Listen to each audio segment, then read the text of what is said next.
सिद्धाणं नमो आर्याणं नमो वज्रायाणं नमो लोये संवसारूढं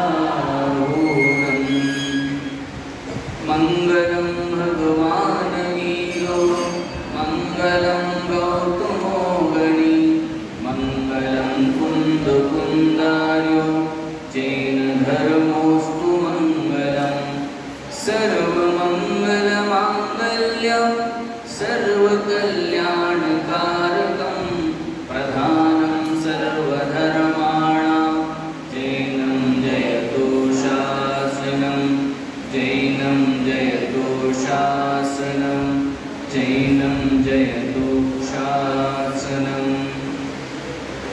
प्रणिपत्यवर्धमानं प्रश्नोत्तररत्नमालिकां वक्षे नागनरमरवन्द्यं देवं देवादिपं वीरं। पंच परमेष्ठी भगवान की जय। देवाधिदेव प्रथम तीर्थंकर श्री ऋषभदेव भगवान की जय। मूलनय के खजाराश्री शांतिनाथ भगवान की जय। वर्तमान शासननायक महावीर भगवान की जय।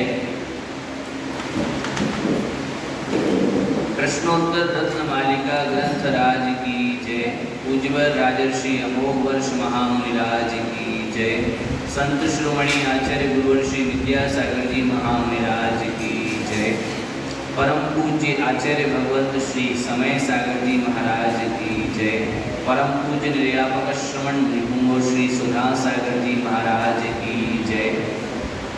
परम पूज्य मुनि श्री विनीत सागर जी चंद्रप्रभ सागर जी महामुनिराज की जय। अढ़ाई दिवस्त समस्त महामुनिराजों की जय।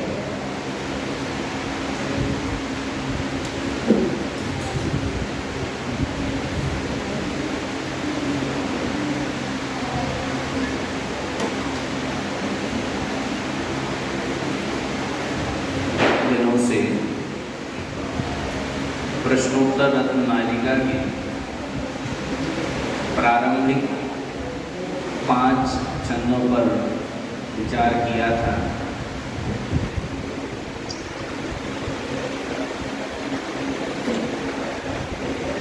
नागेंद्रों से, नरेंद्रों से और अमरेंद्रों से जो वंदनीय हैं, ऐसे वीर वर्धमान को नमस्कार करके प्रश्नोत्तर रत्नमालिका को कहूँगा, ऐसा आचार्य ने प्रतिज्ञा करी थी।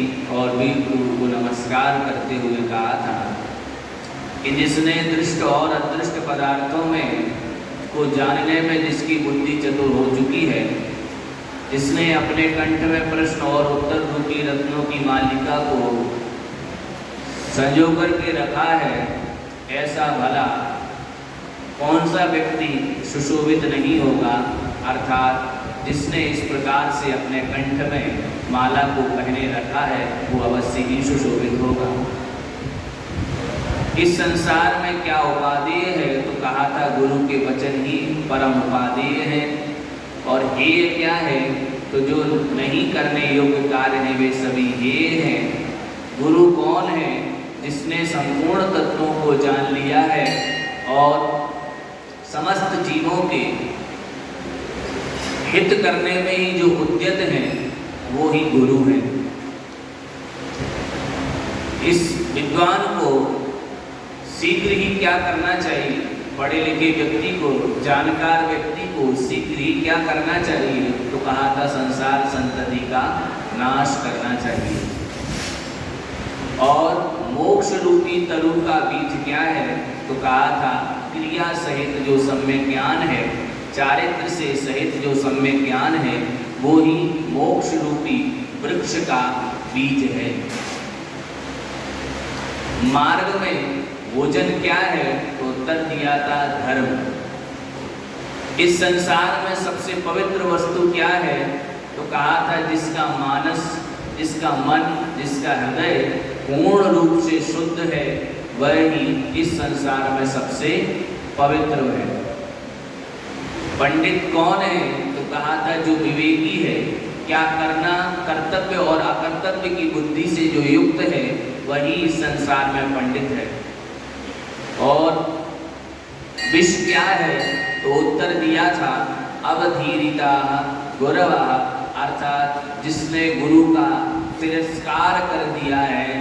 गुरु का तिरस्कार करना ही इस संसार में विष है। इस प्रकार से यहाँ पर 5 श्लोकों की पुनरावृत्ति हुई। अब आगे, किम संसारे सारम बहुशोपि विचिन्त्यमान मिदमेव मनुजेषु दृष्टतत्वं स्वपर हितायुर्यतं जन्म। किं संसारे सारं बहुशोऽपि विचिन्त्यमानमिदमेव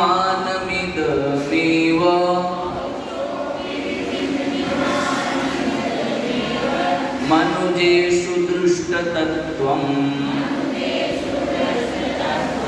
स्वपरहितायुद्यतं जन्म।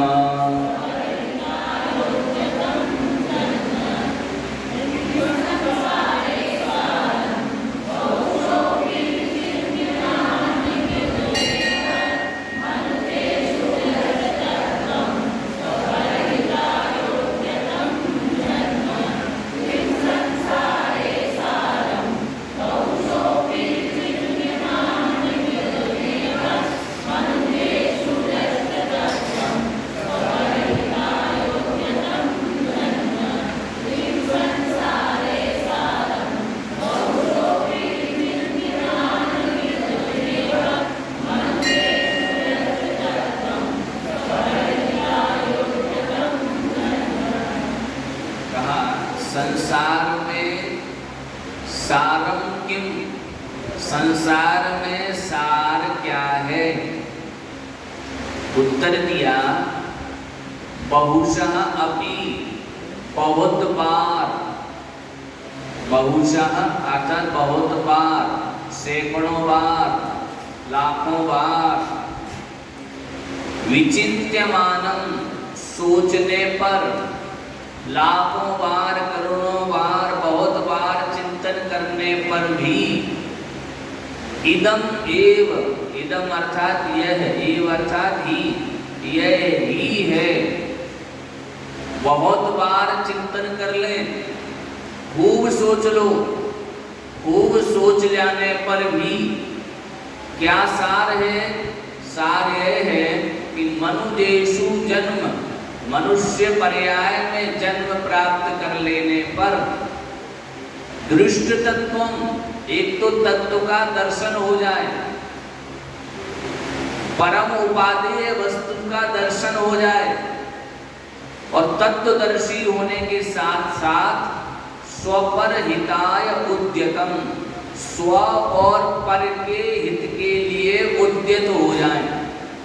मतलब स्वयं का हित हो जिसमें और दूसरे का जिसमें हित हो, केवल उसी के लिए जन्म है। ये मनुष्य पर्याय में जन्म पाकर के क्या करना है? एक तो तत्व दृष्टि करना है। तत्व दृष्टि अर्थात वस्तु का स्वभाव जानना है, प्रत्येक वस्तु का स्वभाव जानना है। स्वभाव केवल जानना नहीं है, मानना है। शांतिनाथ भगवान की पूजन पढ़ते हो, या भव कानन में चतुरानन पाप बनानन घेरी हमें, पढ़ते हो कि नहीं? उसमें क्या दिया? 3-4 शब्द दिए, जानन, मानन, आनन, ठानन। वस्तु को सुन लेते हैं, जान लेते हैं, लेकिन मानते नहीं। ये जो पर्याय हमारी है, विनाशशील है, ऐसा जान लेना गुरुमुख से।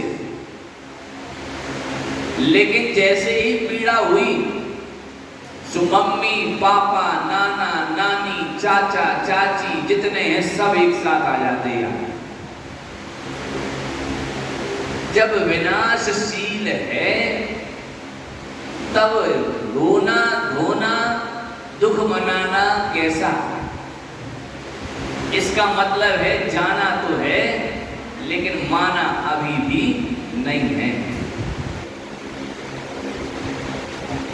जल में तो रह रहा है कंकड़, जल से मिल रहा है, मिलन तो है लेकिन मिला हुआ नहीं।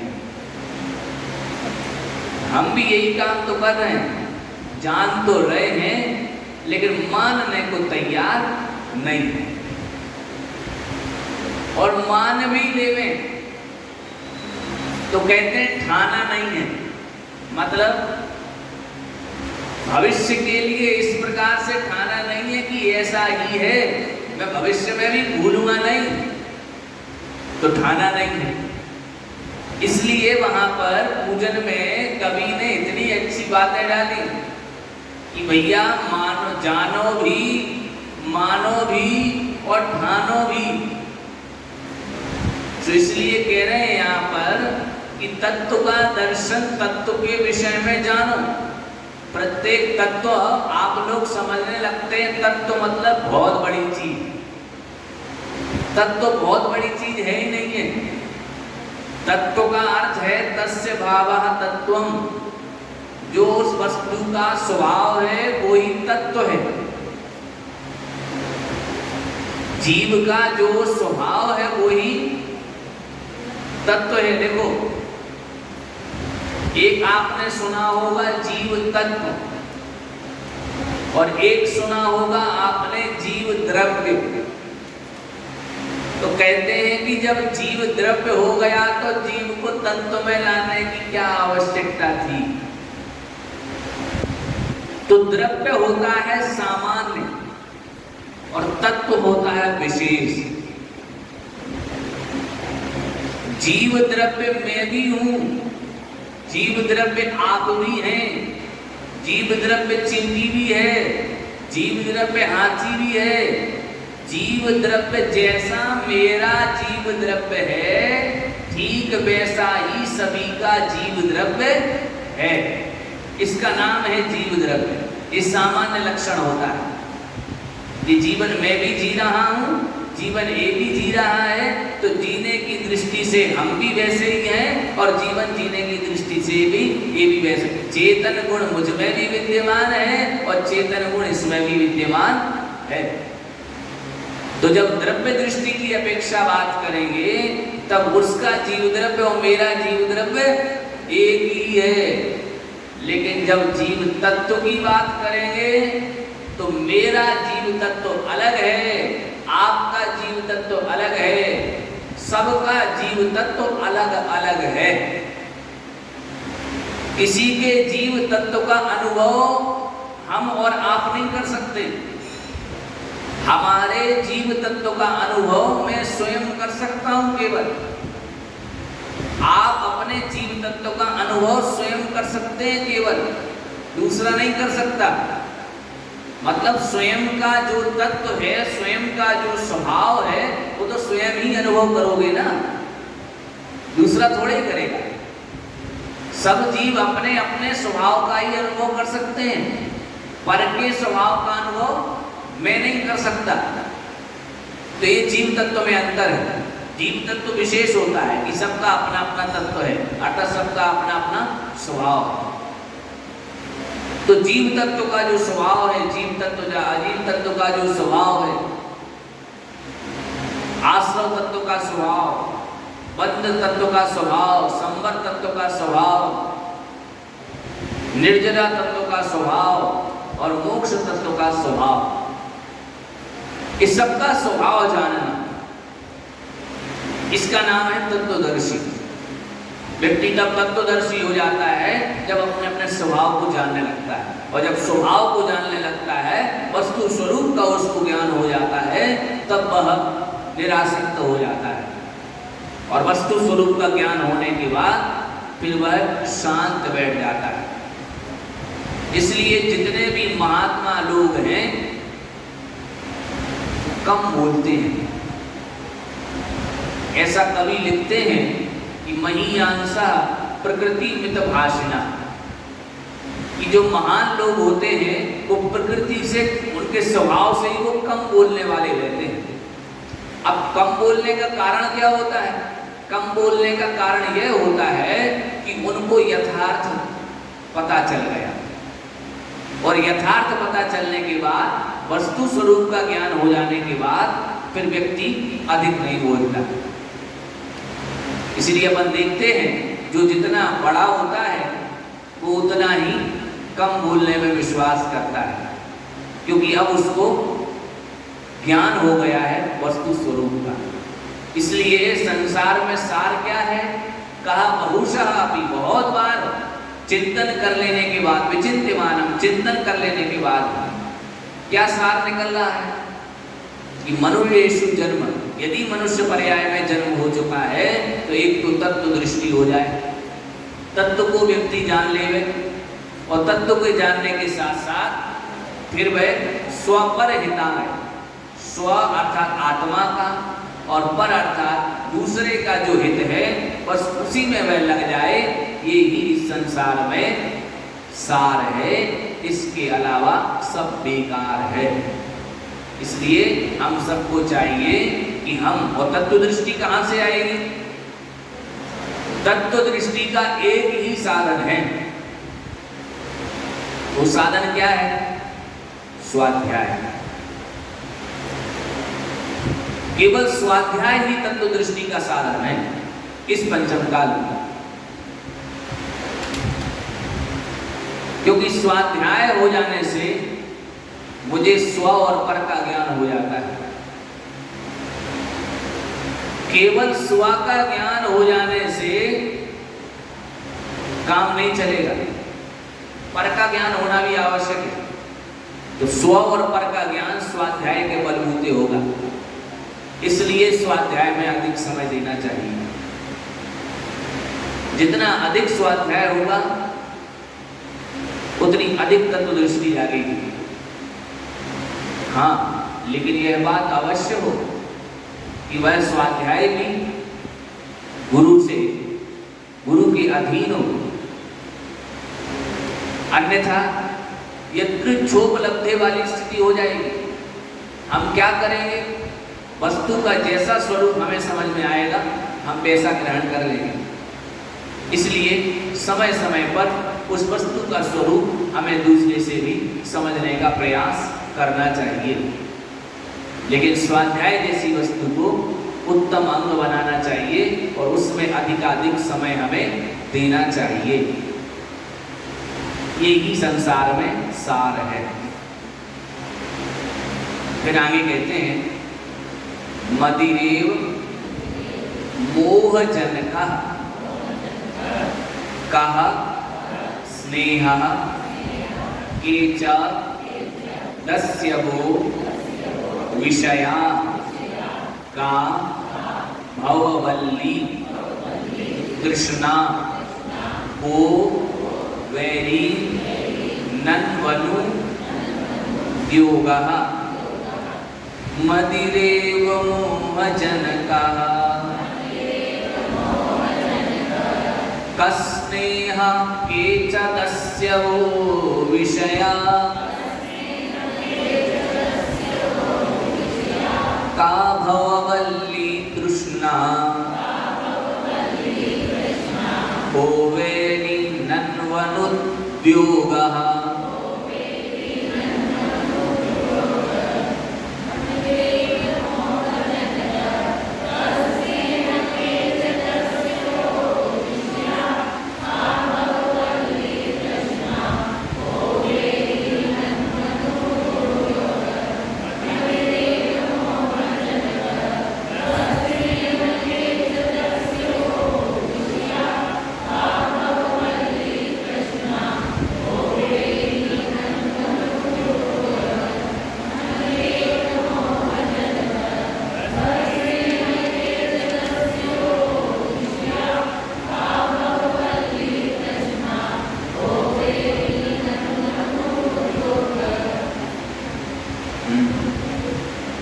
मदिरा इव, मदिरेव में विच्छेद होगा, निकलेगा मदिरा इव, मदिरा के समान। मदिरा अर्थात सुरा।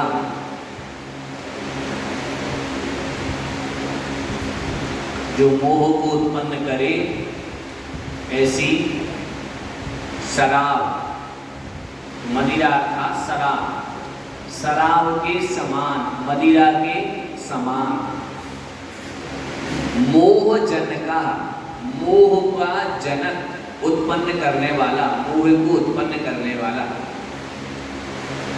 तो मदिरा के समान मोह को उत्पन्न करने वाला कहा, अर्थात कौन है? मदिरा के समान ही जो मोह को, मूर्छा को उत्पन्न कर दे, ऐसा कौन है? उत्तर दिया स्नेहा, स्नेह। जैसे मदिरा को पीने के बाद व्यक्ति अपने स्वभाव को भूल करके जैसा मन में आए वैसी प्रवृत्ति करने लगता है, ठीक ऐसे ही स्नेह को प्राप्त हो जाने पर व्यक्ति मदिरा के समान ही प्रवृत्ति करने लगता है। फिर उसको सत असत का ज्ञान नहीं होता। जब व्यक्ति स्नेह से सहित हो जाता है तब उसको सत असत का ज्ञान नहीं होता। फिर वह पक्ष से सहित हो जाता है। पक्षातीत वही हो सकता है जो राग और द्वेष से रहित हो चुका है। स्नेह का यहाँ पर अर्थ होगा मोह से, राग द्वेष से। राग द्वेष से युक्त यदि व्यक्ति हो जाता है तो फिर वह मदिरा के समान ही प्रवृत्ति करने लगता है। जैसे शराबी व्यक्ति आचरण करता है कि वस्तु के स्वभाव को भूल करके जैसा मन में आए वैसा आचरण करने लग जाता है। माँ को पत्नी, पत्नी को माँ, बहन आदि समझने लगता है। ठीक ऐसे ही यहाँ पर जब स्नेह हो जाता है तो सत्य और असत्य के विकल्पों को व्यक्ति भूल जाता है। हमारा किसी से अधिक राग होता है तो भले ही वह दोष करता जा रहा हो, फिर भी हम उसका पक्ष लेते हैं। कह देते हैं कि देखो भाई इसलिए उन्होंने ऐसा कह दिया होगा, क्योंकि हमारा उससे राग है, स्नेह है। और दूसरे व्यक्ति से हमारी बनती नहीं है, तो भले ही उसने कुछ भी कहा हो, कुछ भी इंटेंशन हो उसका कहने का, तो भी हम क्या कहेंगे? नहीं नहीं, हम जानते हैं उसको, उसने जानबूझ करके ऐसा कहा है, उसने जानबूझ करके ऐसा किया है, मैं क्या समझता नहीं? अरे हम तो भैया इतने समझदार बन गए, इतने ही समझदार मोक्ष मार्ग में बन जाते तो कल्याण हो जाता है। तो स्नेह बहुत बुरी चीज है। स्नेह राग द्वेष ऐसी बुरी चीज है जो कि हमारे लिए संसार में भटकाने का काम करता है। मात्र दो ही चीज तो है, राग और द्वेष। ये जितना अधिक बढ़ता जाएगा संसार अधिक बढ़ता जाएगा। राग द्वेष का नाम ही संसार और संसार ही राग द्वेष, दोनों ही एक है। इसलिए स्नेह को मत बढ़ाओ। स्नेह की दृष्टि से जब भी हम पदार्थ को देखेंगे तो हमें वो धुंधला ही नजर आएगा। यदि दर्पण मेला होगा तो वस्तु उसमें मेली ही नजर आएगी। दोष दर्पण का नहीं है कि है अपनी दृष्टि का है। बताओ किसका दोष है? नहीं है, दर्पण का ही दोष है। दोष दर्पण का ही है कि वो धुंधला है। हाँ, ये भले ही है कि उस धुंधले को साफ भी हम ही करेंगे, वो धुंधली हम ही साफ करेंगे तब साफ नजर आएगा। तो कुल मिलाकर के जब स्नेह की दृष्टि से हम कोई कार्य करेंगे, देखेंगे, तो वो हमारे लिए स्पष्ट उसका परिचय नहीं हो सकता, वो हम पक्ष में पड़ जाते हैं। माता का पुत्र कितना भी बेकार क्यों ना हो, लेकिन माता हमेशा पक्ष लेती है पुत्र का। क्यों भाई, क्यों ले रही हो? स्नेह भरा हुआ। ये स्नेह सत्य असत्य का निर्णय नहीं करने, सत्य असत्य का विकल्प खो देती है। ये स्नेह सत्य और असत्य का विकल्प बंद कर देता है। इसलिए स्नेह को दूर करना चाहिए। इसलिए सबसे बड़ा कहा कि मदिरा के समान मोह को उत्पन्न करने वाला कौन है? स्नेह है। के अर्थात कौन है, चा अर्थात और कौन है, क्या? दस्यवा अर्थात डाकू, दस्यवा का अर्थ है डाकू। डाकू कौन है? तो कहा विषया, विषय। किसके विषय? पंचेंद्रिय के विषय। डाकू हैं, सबसे बड़े लुटेरे हैं। कौन? पंचेंद्रिय के विषय। हमारे स्वभाव का सबसे ज्यादा नाश करने वाले हैं पंचेंद्रिय के विषय। मन में अवश्य खाने की इच्छा हुई, पंचेंद्रिय के विषय। कुछ बेकार देखने की इच्छा हुई, पंचेंद्रिय के विषय। कुछ बेकार सुनने की इच्छा हुई, पंचेंद्रिय के विषय। ये सब जितने भी पंचेंद्रिय के विषय हैं वो सब हमारे स्वभाव को लूटने वाले हैं। गर्मी हो गई तेज, एसी चलाओ, स्पर्शन इंद्रिय का विषय। महान जीवों की हत्या लूट रहे कि नहीं? इसलिए प्रयास करो कम से कम हिंसा हो। देखो ये भी अकार्य है। प्रयास करो कि भैया हमें उपयोग नहीं करना पड़े। अपने शरीर की प्रकृति को ऐसा बनाओ कि हमें आवश्यकता न पड़े, और यदि आवश्यकता पड़े भी तो बहुत ज्यादा आवश्यकता हो रही है तो थोड़ा बहुत ऐसा प्रयोग कर ले जिससे कि हिंसा कम हो। पहले मिट्टी के मकान बना करते थे, तो न एसी की जरूरत होती थी न कूलर की जरूरत होती थी, क्योंकि वह प्रकृति से ठंडे हुआ करते थे। आज सुविधाओं के दौर में पंचेंद्रिय के विषय और मजबूत होते जा रहे हैं। हम सुविधा ने हमें दासी बना लिया है। सुविधाओं के दास हम बन चुके, जबकि हमें अचेतन को दास बना सकते थे, लेकिन हम स्वयं अचेतन के दास बन गए हैं। इसलिए पंचेंद्रिय के विषयों को त्यागने का प्रयास करना चाहिए।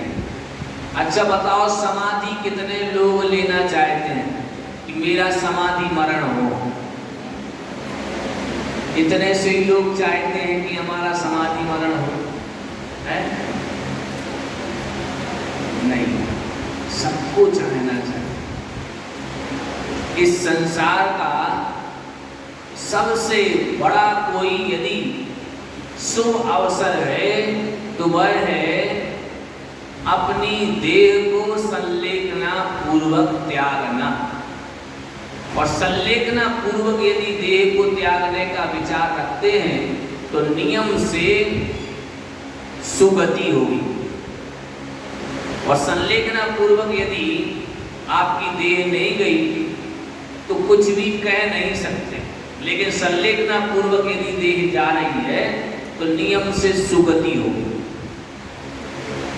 इसलिए हमेशा भावना भाव, पंडित पंडित मरण हो मेरा है, ऐसी भावना भाव। तो पंचम काल में पंडित पंडित मरण तो हो नहीं पाएगा, क्योंकि वो तो केवल ही भगवान के होता है। तो हम भैया कम से कम बाल बाल मरण से तो बच जाए। बाल बाल मरण किसका होता है? मिथ्या दृष्टि का। तो कम से कम भगवान बाल बाल मरण से तो बचा दो। ये विचार करो। और समाधि मरण का प्रयास करो। और यदि समाधि मरण करना चाहते हो तो सुन लो, फिर पंचेंद्रिय के विषयों को त्यागने का उद्यम करो अभी से। पंचेंद्रिय के विषयों का, हाँ, कितना भोजन करना है नाप तोल करो, इतना ही करेंगे, इससे अधिक नहीं करेंगे। इतनी बार ही झूठा मोह करेंगे, इससे अधिक बार नहीं है, अधिकाधिक 2 बार। और यदि शरीर की शक्ति हो रही है तो 1 बार ही करेंगे, इससे अधिक नहीं करेंगे। तो शरीर को दास मत बनाओ, है, शरीर के दास मत बनो, शरीर को अपना दास बनाओ, तब होगा समाधि मरण। हल्के में मत लो समाधि मरण को। हाँ, मृत्यु सम्मुख आ जाने पर पता चलता है समाधि मरण कितना बेजोड़ है। समाधि मरण के लिए आप कितने उत्सुक हैं, कि जब मृत्यु आ जाती है तब मालूम चलता है।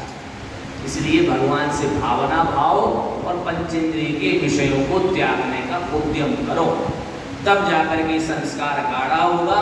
और संस्कार जब गाढ़ा हो जाएगा तो नियम से जो हमारी भावना है वो फलवती होगी। इसलिए कहा कि कौन है लुटेरे, पंचेंद्रिय के विषय, उनको त्यागना है। का भव बल्ली, और भव की बल्ली अर्थात लता, भवों की लता कौन है, अर्थात संसार की लता क्या है? उत्तर दिया तृष्णा। तृष्णा संसार की लता है। लता जैसे बढ़ती जाती ना ऊपर की ओर और बढ़ती जाती है, फोल्ड होकर के उस वृक्ष से बन जाती है। तो ये लता कौन है? तृष्णा। तृष्णा की खाई पर रिक्त रही, पढ़ते तो खूब है, जानते तो खूब है, लेकिन मानते 1% नहीं। फिर भी तृष्णा को ही पुष्ट करने में लगे। विचार करो अपने मन में कि हमें तृष्णा को हटाना है। संसार में रह करके संसार के कार्यों से नहीं बचा जा सकता, यह तो पक्का है। गृहस्थ में हो तो संसार के कार्यों से बचा नहीं जाएगा, लेकिन इतना तो हो सकता है कि पंचेंद्रिय के जो विषय भोग हैं जिनमें अधिक पाप हो रहा है, कम से कम वो ना करें। जितनी आवश्यकता है उतना ही ग्रहण करें, उससे अधिक ग्रहण ना करें।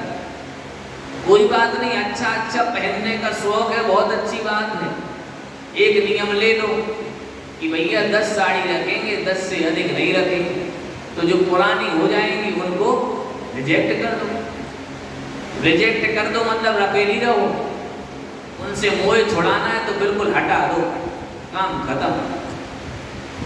तो कम से कम संचय से जो पाप नहीं लगेगा। इसलिए प्रयास ये करें कि अधिकाधिक पाप का अर्जन जो है वो ना हो। ऐसे कार्य ना करें जिससे पाप का अर्जन अधिक हो, क्योंकि संसार में रह रहे हैं तो गृहस्थी के कार्यों को करना जरूरी रहेगा, लेकिन कम से कम हिंसा जिनमें हो वो काम कर लें। इसीलिए तो व्रत बताए हैं, 12 व्रत इसीलिए बताए हैं कि यत्नाचार पूर्वक पालन हो। काय का? गृहस्थ धर्म का। उसमें यत्नाचार पूर्वक पालन होता है। पता रहता है कि हम नहाएंगे, नहाए ना बिल्कुल जरूरी है, तभी तो हम मंदिर में भगवान के दर्शन पूजन कर पाएंगे। तो उसको ध्यान रहता है पानी कितना लेना है। अब मुझे इतना पानी ही खर्च करना है, इससे अधिक नहीं। मुझे कपड़े भी धोने, इतने से अधिक पानी खर्च नहीं करूँगा तो हिंसा अधिक होगी। इसीलिए तो व्रत बना है कि जिससे आपका जीवन नियंत्रित चल सके। तो प्रयास ये भी करें कि हम ऐसे ऐसे नियम संयम को अभी से ग्रहण करते जावें कि जिससे कि 2, 5 साल, 10 साल, 15 साल में मैं भी व्रती बन जाऊं और व्रती बन करके अपना जीवन निर्वाह करूं। और वो व्रती बन करके जीवन निर्वाह तभी होगा जब हम आज से प्रयास करेंगे तब जाकर के हम व्रतों को ले पाएंगे, और व्रतों को लेकर के हम अपना अगर जीवन बिताएंगे तो नियम से हमारी सुगति होगी। पहले के जो बड़े बड़े सेठ हुआ करते थे उनका एक नियम रहता था, वो नियम पूर्वक ही पालन करते थे। अर्थात श्रावक के व्रत रोजमर्रा के जीवन में व्यक्ति के थे कि हम इतना ही उपभोग करेंगे, इतने ही समय तक आमदनी करेंगे, इससे अधिक आमदनी नहीं करेंगे, ये सब नियम हुआ करते थे। ठीक वैसे ही नियम अब हो जावे तो एक श्रावक का अच्छी तरह से श्रावक के व्रतों का पालन हो सकता है। तो तृष्णा क्या है? संसार की लता है। को बैरी, और बैरी कौन है इस संसार में? तो कहा ननु, अर्थात निश्चय से। फिर निकला अनुद्योग। उद्योग मतलब होता है पुरुषार्थ, और अनुद्योग का अर्थ होगा पुरुषार्थ रहित होकर के। पुरुषार्थ नहीं करना ये ही सबसे बड़ा बैरी है, क्योंकि पुरुषार्थ नहीं करेंगे तो हमारे लिए कोई भी वस्तु की प्राप्ति संभव नहीं है। अपने भाग्य को मत कोसो, कोसो अपने पुरुषार्थ को। आपने पुरुषार्थ कितना किया ये तो पहले नापो, मापो इस बात को कि हमने पुरुषार्थ कितना किया। वस्तु की प्राप्ति मुझे नहीं हुई इस बात की ओर ध्यान मत दो।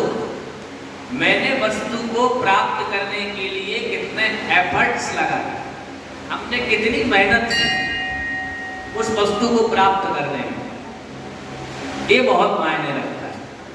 तो पता चलेगा कि हमने वस्तु को प्राप्त करने में बहुत कम मेहनत की। इसलिए कह रहे हैं बैरी यदि हमारा कोई है तो वह है पुरुषार्थ नहीं करना। बिना पुरुषार्थ के बैठे रहना ये सबसे बड़ा बैरी है। निकम्मा, निकम्मा बनना है क्या? बनना है?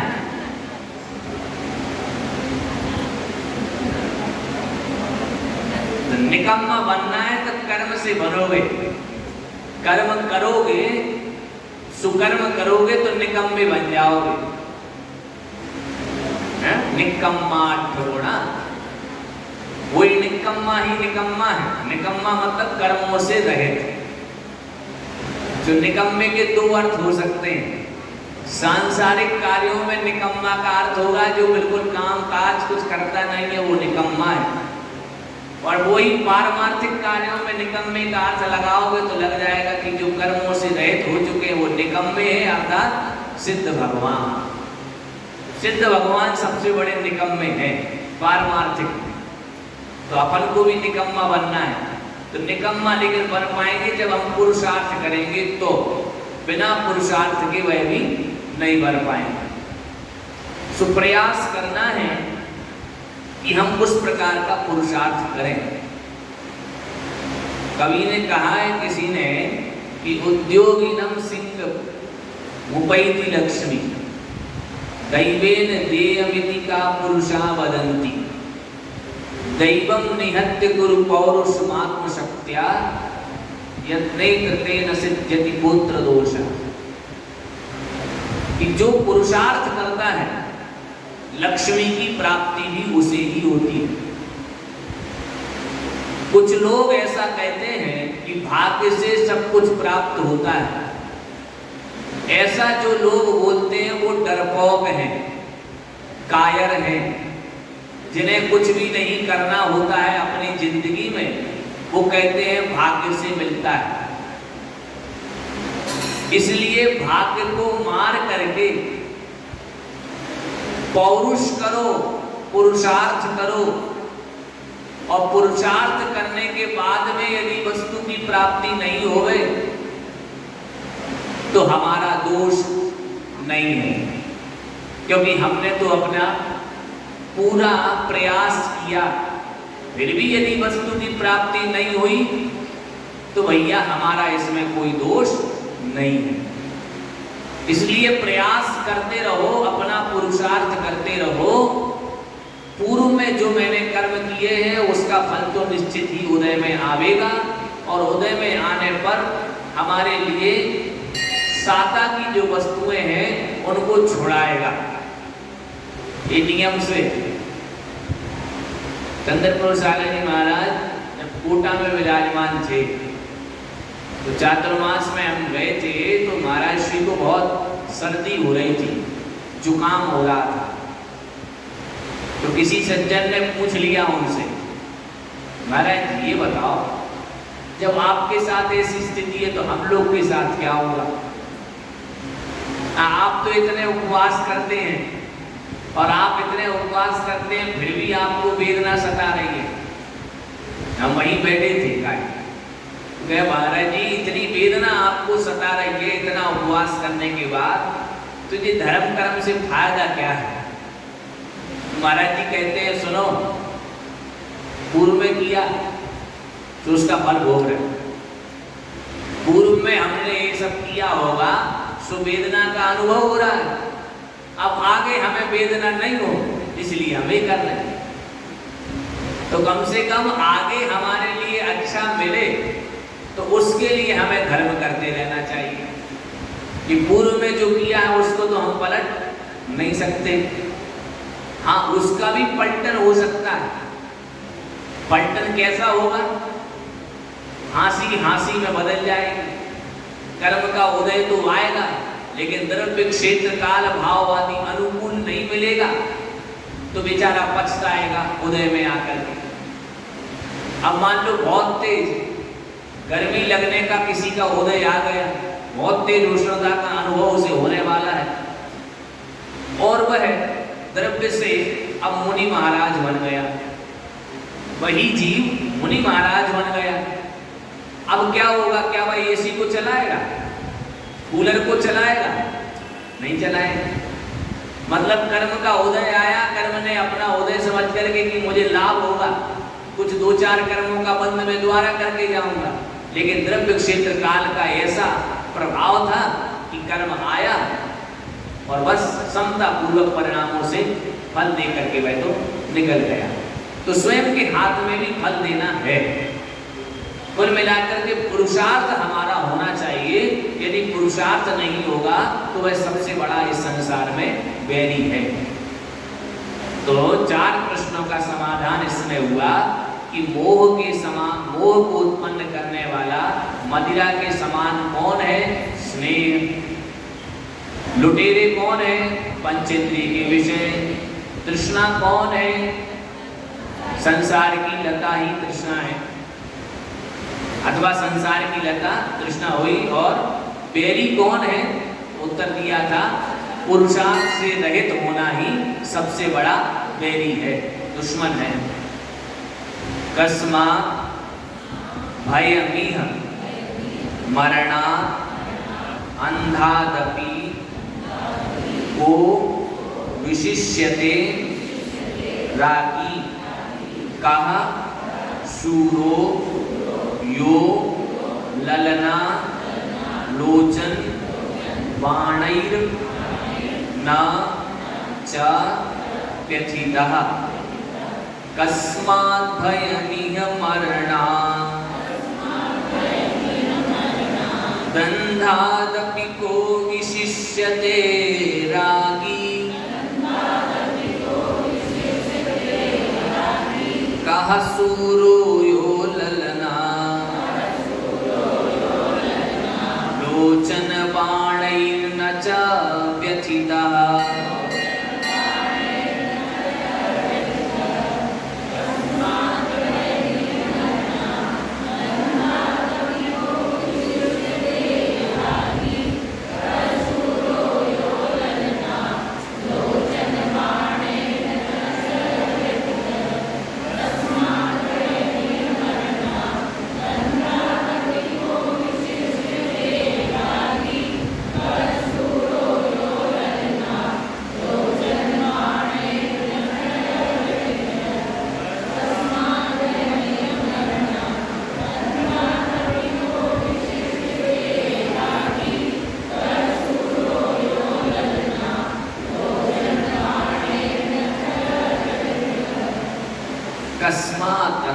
अर्थात किससे, भयम अर्थात भय, फिर निकला इह मतलब इस लोक में, इस संसार में।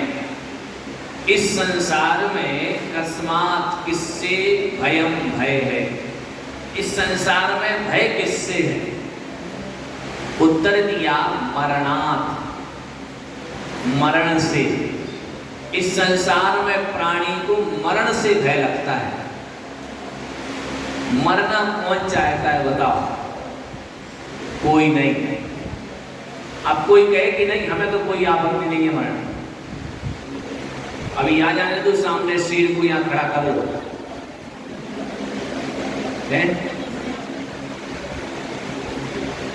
एक दूसरे को नहीं देखेंगे, ये देखेंगे अपन कैसे बच रहे,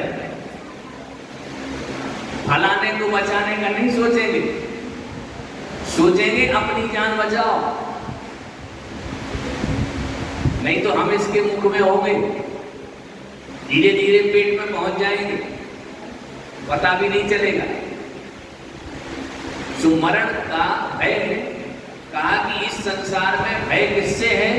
मरण से, मरने से सब डरते हैं। फिर निकला अंधात अपि, अंधे व्यक्ति से भी। को विशिष्यते, कौन विशिष्ट है? विशिष्ट है मतलब अंधे से भी ज्यादा और कौन अंधा है? उत्तर दिया रागी। जो व्यक्ति रागी है, राग दोष मोह में पड़ा हुआ है, वो अंधे से भी अधिक विशिष्ट है।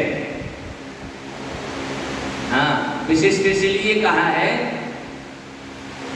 क्योंकि दिव्यांग का अधिकार है, तो इसको तो और ज्यादा रिजर्वेशन की आवश्यकता है, इसको और ज्यादा आरक्षण मिलना चाहिए रागी को। तो कहा अंधे से भी बढ़कर के कौन विशिष्ट है? तो कहा रागी।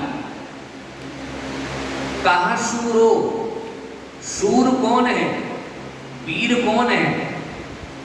तो कहा यो अर्थात जो ललना लोचन बाणै न व्यथिता, जो ललना अर्थात स्त्री, लोचन स्त्री के लोचन रूपी, नेत्र रूपी जो बाणे बाण है, तो स्त्रियों के नेत्र रूपी बाणों से जो कभी व्यथिता, जो कभी दुखी नहीं हुआ है, वही ही इस संसार में शूरवीर है।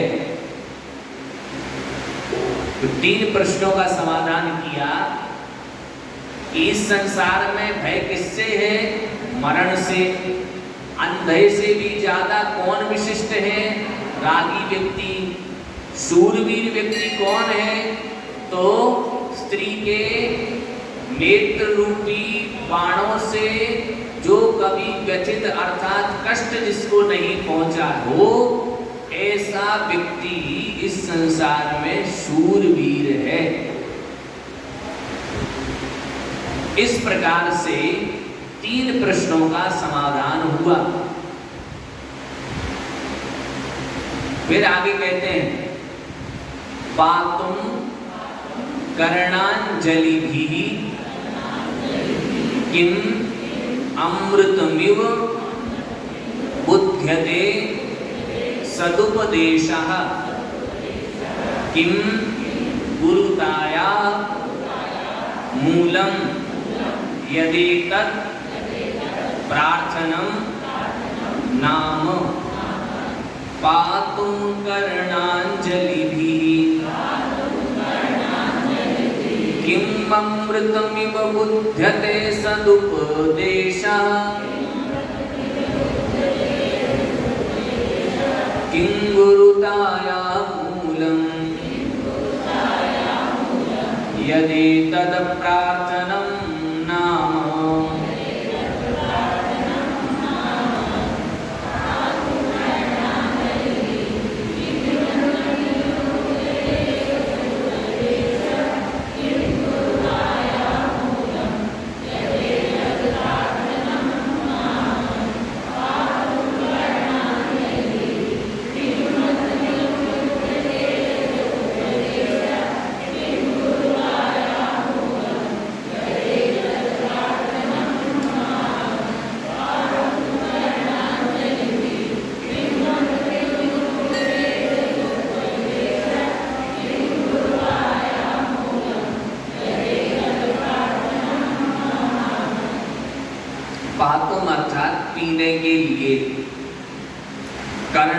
जली भी कर्ण रूपी अंजलि के द्वारा, जैसे अपनी ये अंजलि होती है हाथों की, ऐसे ही कर्ण रूपी अंजलि, कर्ण को भी अंजलि का रूप दे दिया, कर्ण रूपी अंजलि के द्वारा किम क्या अमृतमिव अमृत के समान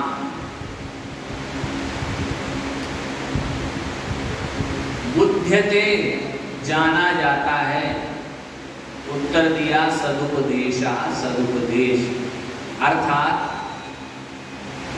कर्णांजलि के द्वारा, कर्ण रूपी अंजलि के द्वारा किम क्या अमृतमिव अमृत के ही, इव अर्थात समान, अमृत के ही समान, पातुम पीने के लिए, बुध्यते जाना जाता है। उत्तर है सदुपदेशः अर्थात कर्ण रूपी अंजलि से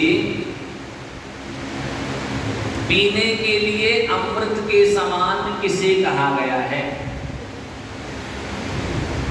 ऐसा अमृत कौन सा है जिसको हम कान रूपी अंजलि के माध्यम से पी सकें, अर्थात कानों से पिया जाने वाला अमृत कौन सा है? उत्तर दिया सदुपदेश। जो सदुपदेश है वो कान रूपी अंजलि के माध्यम से पिया जाता है। तो उपदेश पिया जाता है, ये बात समझ में नहीं आई। ये पिया जाता है क्यों पिया? सुना जाता है ऐसा बोलो। ऐसा बोलना था आचार्य को, सुना जाता है ऐसा बोलो। पिया जाता है ऐसा क्यों बोल रहे हो? क्योंकि उपदेश को तो सुन सकते हैं। तो ये शब्द शक्ति का प्रभाव है। यहाँ पिया जाने का इसलिए प्रभाव इसलिए कहा क्योंकि जो चीज पी जाती है वो पेट में घुल जाती है, मिल जाती है।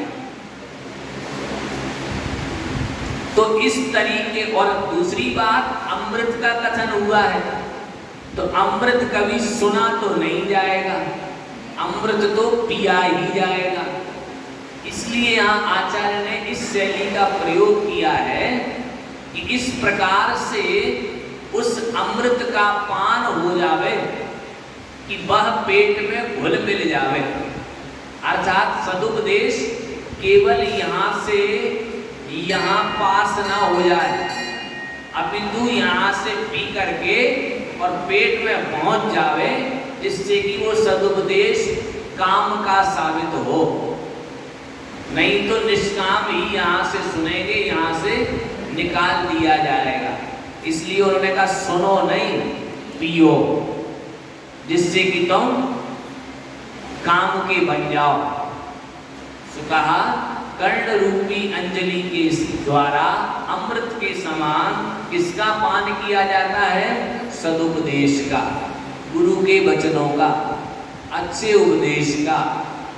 एक कान इसीलिए है, आचार्य रविसेन महाराज ने पद्म पुराण जी में सभी अंगों की विशेषता बताई। सबसे पहले जब उन्होंने प्रारंभ किया कि तुम्हारे कान कब श्रेष्ठ हैं, तुम्हारा माथा कब श्रेष्ठ है, तुम्हारा मस्तिष्क कब श्रेष्ठ है, तुम्हारा मुख कब श्रेष्ठ है, तुम्हारी जिह्वा कब श्रेष्ठ है, सब दिया उन्होंने कि तुम्हारी जिह्वा इस प्रकार के वचनों को बोलने में यदि जिनेंद्र भगवान के गुणों का कीर्तन कर रही है तब ही वह जिह्वा श्रेष्ठ है, वरना तो पशुओं की बड़ी बड़ी जिह्वा की भांति ही तुम्हारी जीव है। ऐसे करके उन्होंने सभी अंगों का एक एक वर्णन किया। तुम्हारा माथा, यदि तुम्हारे माथे में जिनेंद्र भगवान के सद्गुण घूमे तो ही माथा है, वरना तो नारियल का गोला है, ओढ़ो और खा लो। ऐसे करके उन्होंने सब उपमाएं दी। कभी कभी हम विषयांतर हो जाते, भूल जाते क्या होता। चलो, गुरुताया मूलम किम, गुरुता का मूल क्या है? गुरुता अर्थात बड़प्पन का मूल क्या है? उत्तर दिया यत् एतत् अप्रार्थनम नाम। क्या है? अप्रार्थनम मतलब प्रार्थना नहीं करना, किसी से किसी वस्तु की याचना नहीं करना। याचना नहीं करना ही सबसे बड़ा बड़प्पन है। बैठे रहो परंतु याचना मत करो। अब याचना घर पे या नहीं, इसको याचना नहीं मांगना। नहीं, घर बैठे रहोगे, का श्रीमती से रोटी नहीं मंगाएंगे, फिर हाथ ही धोने पड़ेंगे। याचना कहाँ कहा है? याचना नहीं करनी चाहिए किसी वस्तु की। इसलिए अपन कहते हैं ना, जिन्हें भगवान के सामने आके भी याचना मत करो जब तुम्हें पता है कि किससे मिलेगा। बताओ तुम्हारे लिए विषयों की प्राप्ति किससे होगी? है स्वयं के कर्म से। अच्छा बताओ, जिनेंद्र भगवान हमें कुछ दे रहे हैं कि हमारा कर्म दे रहा है? कर्म दे रहा है कि जिनेंद्र भगवान दे रहे हैं? जिनेंद्र भगवान देने वाले और मिटाने वाले कोई नहीं है। उनमें इतनी शक्ति नहीं है कि वो आपको कुछ दे सके या कुछ आपका मिटा सके। तो वे जिनेंद्र भगवान की पूजन आराधना क्यों करी जा रही? उनके जैसे गुणों की प्राप्ति मुझे भी हो जाए, जैसा उनका स्वरूप है वैसा मुझे भी प्राप्त हो जाए, इसलिए मैं भगवान की भक्ति कर रहा हूं, ना कि इसलिए कि मुझे फलानी चीज मिल जाए। तो भैया जिनेंद्र भगवान की आराधना इसलिए नहीं की जाती है, वहां आकर के यदि आप याचक वृत्ति रख रहे हैं तो ये ठीक नहीं। याचक वृत्ति नहीं होनी चाहिए। क्या कहा? बड़प्पन का सबसे बड़ा मूल क्या है? किसी के सामने हाथ नहीं फैलाना। क्योंकि जो गरजते हैं वो बरसते नहीं है ना। रे रे चातक सावधान, चातक पक्षी से कहा कि तुम बड़े सावधान हो जाओ और सुनो इस वसुधा में। क्योंकि चातक पक्षी एक समय ही पानी पी पाता है और वह पी पाता है जब बारिश का मौसम होता, क्योंकि बेचारे का गला फूला रहता है। गला फूला रहने से वह सीधा मुंह करता है, सीधा मुंह करता है, जिससे कि उसके गले में से ही सीधा पानी अंदर जाता है। और यदि तुम यहाँ टंकी भी रख दोगे तो वो चोंच डुबाएगा, यहाँ से पानी निकालेगा कि यहाँ से बाहर निकल जाएगा। ये स्थिति है बेचारे के साथ बड़ी गंभीर। तो जैसे ही बारिश का मौसम आता है तो वह यूं अपना गला ऊपर करके और बैठता है। तो उससे कहा जा रहा है कि ये चातक पक्षी तुम ध्यान रखो, जितने बादल दिख रहे हैं वे पक्के में बरसेंगे ही, ऐसा मत सोचो। क्योंकि कुछ बारिश तुम्हारे लिए सांत्वना देकर के चले जाएंगे कि भैया अब हम बरसेंगे बरसेंगे बरसेंगे, और क्षण भर में वह लुप्त हो जाएंगे। इसलिए उनके सामने अपनी याचक वृत्ति मत दिखाओ। तो अपनी याचक वृत्ति भी हमें किसी के सामने प्रकट नहीं करनी चाहिए। ये ही बड़प्पन का कारण है और इसी से हमारी इज्जत बनेगी। तो इसलिए किसी के सामने याचक वृत्ति मत दिखाओ, मांगने वाली स्थिति मत दिखाओ। कहा 3 प्रश्नों का इसमें भी समाधान किया कि कर्ण रूपी अंजलि के द्वारा पीने योग्य अमृत के समान क्या है? उपदेश। और गुरुता का मूल क्या है? किसी के सामने भी याचक वृत्ति नहीं करना। ये 2 प्रश्नों का समाधान हुआ है। एक और ले लेते हैं, क्योंकि ग्रंथ पूरा करना है प्रभु, अधूरा नहीं छोड़ना। हो जाएगा 29 है, अभी दिन कितने बचे? 4 बचे, हो जाएगा। नहीं हो नहीं पाएगा है। एक और बोलो।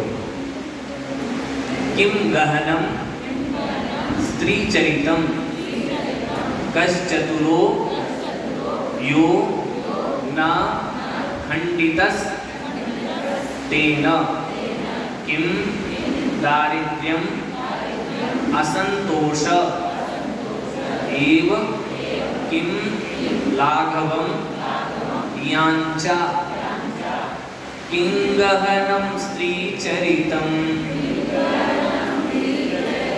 कश्चतुरो यो न खंडितस्तेन किं दारिद्र्यमसन्तोष एव किं लाघवं यांचा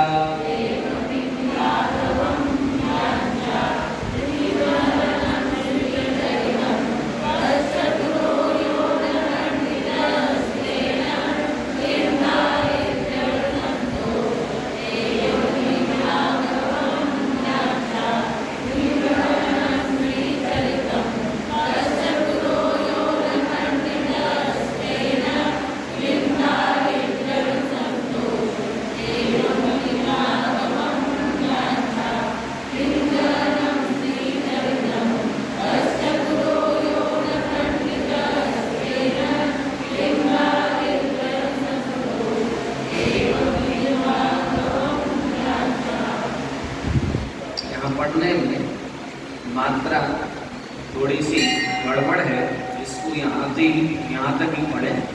किम दारिद्र्यम असंतो, फिर शैव किम लाघवम यांचा, कभी कभी संधि दोष हो जाता है, तो यहाँ से किम दारिद्र्यम असंतो शैव किम लाघवम यांचा।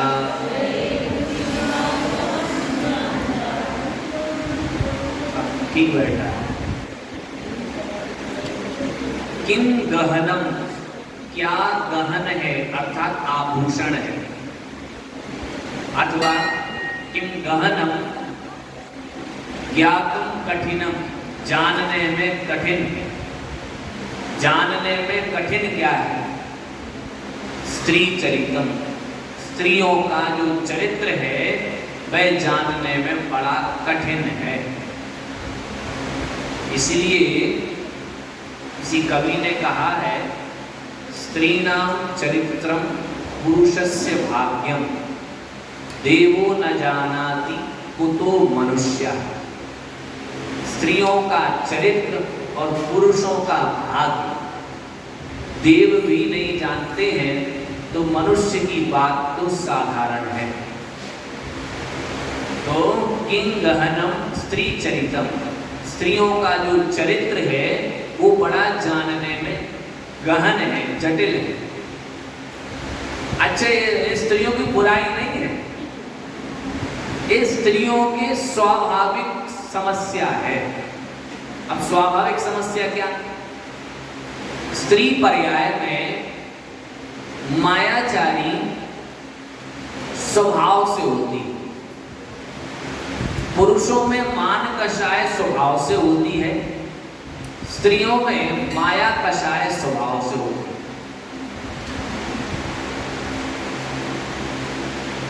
इसीलिए देखो यमपाल चांडाल की कथा,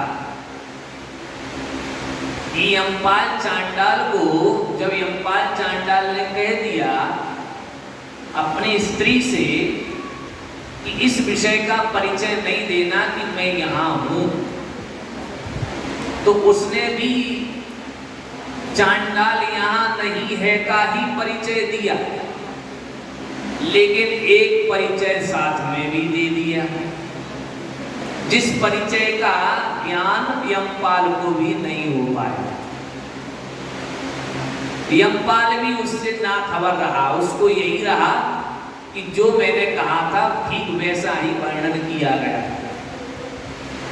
तो कहने का तात्पर्य है कि वह स्वाभाविक रूप से स्थिति बनी रहती है।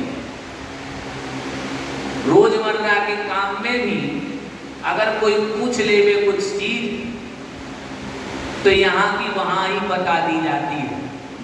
सही सही नहीं बता पाते हैं, सही सही मुंह से नहीं निकलती, क्योंकि सही सही निकल जावे तो उनको लगता है कि अपना काम गड़बड़ हो जाएगा, ये स्वाभाविक हो।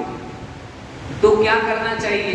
प्रभु से यह आराधना करना चाहिए कि हे भगवान, अब मैं इस स्त्री पर्याय का मुझे छेद करना है, क्योंकि इसके भीतर जो समस्याएं हैं वे स्वाभाविक हैं और उन समस्याओं को दूर केवल इस स्त्री पर्याय से मुक्ति होने पर ही किया जा सकता है।